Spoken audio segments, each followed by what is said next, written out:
Welcome to the Get Fit Guys, quick and dirty tips to slim down and shape up. My name is Ben Greenfield. I'm the Get Fit Guy, and if you've been a loyal Get Fit Guy listener for quite some time, you may be aware of the fact that this podcast has been going since, brace yourself, 2010. To be precise, Thursday, May 6th, 2010 was when I recorded the very first ever Get Fit Guy episode. Now, since that time, there has been plenty of extremely popular episodes that you can head over to quickanddirtytips.com to download. Some of the more popular episodes, actually, I can give them to you in order if you'd like to hear them. They are how to tighten skin when you lose fat, how to get very strong without a gym, which exercise machine burns the most calories, how to get a flat stomach, how to recover after a workout, what is the fat burning zone, how to lose fat and gain muscle at the same time, 10 tips to build muscle fast, how to burn Thanksgiving calories, and the 5 best full body exercises. We've literally had millions and millions of downloads since 2010. So why am I telling you all this? Well, just a couple of things before we jump into the top workout trends for 2017, which is actually what this episode is about. The reason that I'm telling you all this is because of 3 things, really. First of all, I have an exciting new project in the works that's frankly taking up a lot of time. It's a project that I'm working on to optimize the body, the mind, and the spirit of exercise enthusiasts and health enthusiasts worldwide. If you follow me on any of my channels, such as bengreenfieldfitness.com or greenfieldfitnesssystems.com, you'll be able to stay up to date on what's going on with that. Next, I'm working on a couple of new books. I have both a fiction book in the works and also a secret project book also designed for optimization of the body and the mind and the spirit. And frankly, I'm spending quite a bit of time writing. And finally, I'm wanting to give you a fresh new voice, personality, and fresh new information on the Get Fit Guy show. And so that is why I am telling you right now that I am passing on the reins of the Get Fit Guy podcast. I am passing those reins on to the one person on the face of the planet who, above all, I consider to be the best equipped to continue to provide you with everything that you need to enhance your energy and lose weight and boost performance and get your body looking better than ever without spending hours in the gym or spending a ton of money on fitness gear.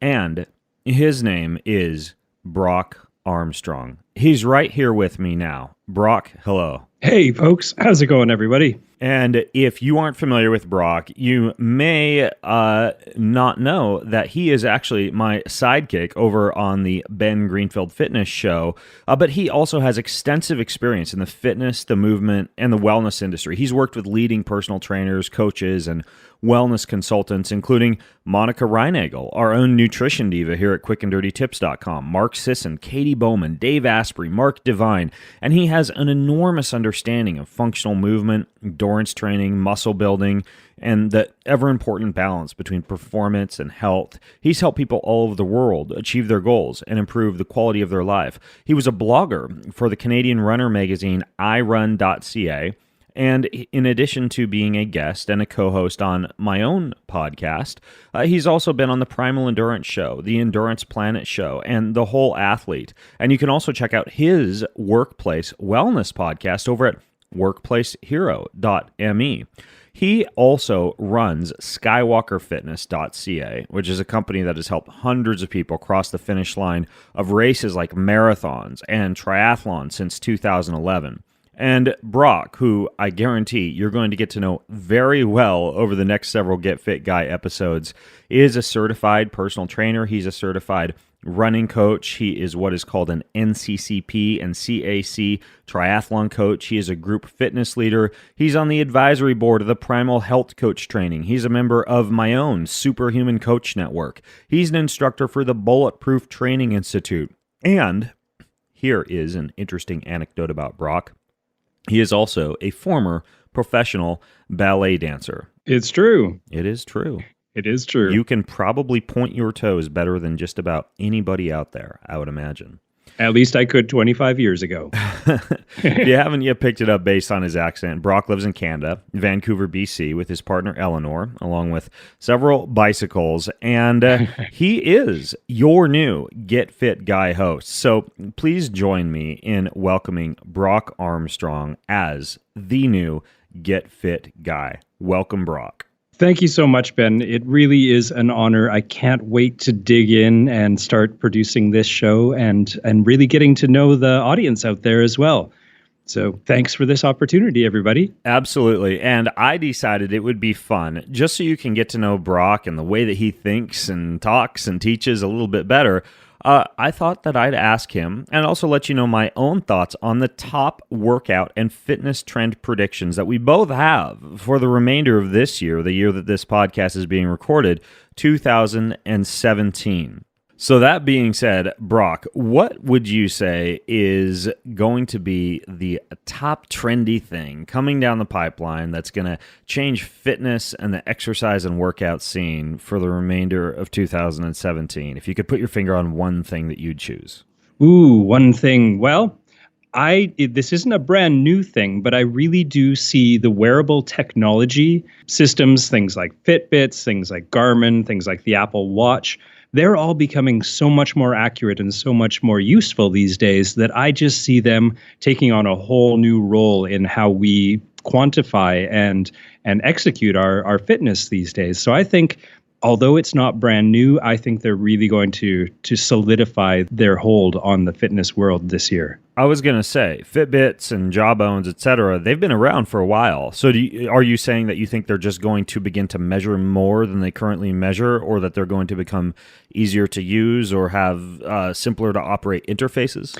All of the above, and even beyond those things that you mentioned, the fact that the accuracy has gone through the roof in the last couple of years is really, I think that will encourage people to actually start using them on a much more regular basis.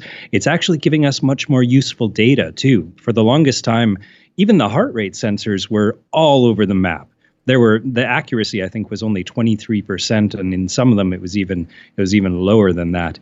But these days, the accuracy of the heart rate monitor itself is to the point where it's basically what you could use in a hospital setting or in a medical kind of setting. You can measure things like HRV from your wrist now, where we used to have to wear stick-on patches on our chests. And the accuracy of even the calorie counting is getting much more useful and much more accurate. So I think it's just going to, all those things that you mentioned, plus the accuracy factor, means that we're going to be able to use these things so much better. And just as a teaser, I think that'll probably be one of the first episodes I record for the new Get Fit Guy. So you can just hang on, wait for that, and I'll explain more later on. Well, I know you'll certainly find me walking around half the time wearing anywhere from 1 to 3 or 4 or 5 of these different wearables that I'm personally testing, and so I completely agree. It's something that all of us in the fitness industry are certainly using, and you know, my own prediction for the remainder of 2017 is not too far from yours because it also has to do with technology. For example, I was checking out this new book called Head in the Game after watching the Golden State Warriors recently win the NBA championships just a couple of days ago. And the reason I was reading that book is because it was written by a guy who interviewed on his own podcast and also wrote a compelling article about Steph Curry, one of the NBA's top players. Now, Steph Curry uses things like strobe light goggles to enhance his lateral movement and thought patterns, and float tanks to allow him to meditate and dip into his alpha brainwave zones a little bit better, and TDCS, which is a form of electrostimulation for the top of the head. And this book, called Head in the Game, goes into these new frontiers of performance enhancement and, you know, delving into the neuroscience labs at Duke to trying to replicate via neurofeedback what monks up in the Himalayan mountaintops are doing, to the use of virtual reality and sensory deprivation chambers that are being incorporated by some of the world's best athletes, to what, you know, paradigm-shattering neuroscientists are doing to allow athletes to literally look at their brains using things like a headset and a smartphone. And, in addition to that, Elon Musk, one of the few people I follow on Twitter and one of the few people whose every word I kind of hang on when it comes to what seems to be coming down the pipeline from a technology standpoint, recently launched a company called Neuralink. And that company is designed to allow computers to literally merge with human brains. He wants to create like this brain-computer system that would link human brains with a computer interface so that humans could communicate directly with computers without going through a physical interface. And while that may not seem like it has a whole lot to do with fitness, just imagine if you could, for example, be wearing a vest and a headset and a pair of goggles and walk into a gym, and your gym might involve you going back in time and fighting in a medieval battle, or you going head-to-head with boxer Floyd Mayweather, or, say, Muhammad Ali, and you could go and fight with a UFC fighter like Conor McGregor or the Diaz brothers, or you could even, for example, go, hop onto a horse and ride a horse through the plains without ever actually leaving the gym, but instead engaging in something perhaps a little bit more interesting than a vinyl-backed bench on which you do a bench press. So I think this world of technology combined with fitness, even above and beyond just self-quantification, is really going to be something that we see as early as this year in 2017. So that's what I think, Brock. It sounds like we're both geeks, huh? I love the picture you're painting of our very nerdy future in fitness. That aligns well with my heart. Well, folks, whether you are into hoisting kettlebells or wearing virtual reality headsets, I guarantee that you're going to get a lot of value out of what you'll experience from this episode in 2017 and beyond.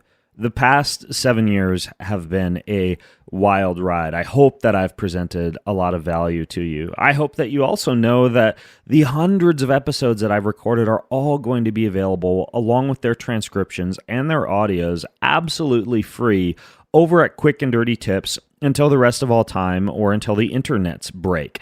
And so you can check out all the previous Get Fit Guy episodes over at quickanddirtytips.com. You can always keep in touch with me via Facebook, via Twitter. It's not that hard to Google my name, Ben Greenfield, plus anything you're looking for, from fat loss to muscle gain and beyond, and be able to find the things that I've written or recorded or produced or am writing for you. So I promise I'm not disappearing from the fitness scene at all. I'm just handing over the reins of the Get Fit Guy podcast to the extremely capable Brock Armstrong. And you can find both Brock and myself and anything that you want to know about us or the fitness information that we provide for you if you simply go over to quickanddirtytips.com, or you could join the conversation at facebook.com/getfitguy, where we have plenty more information and compelling conversation happening.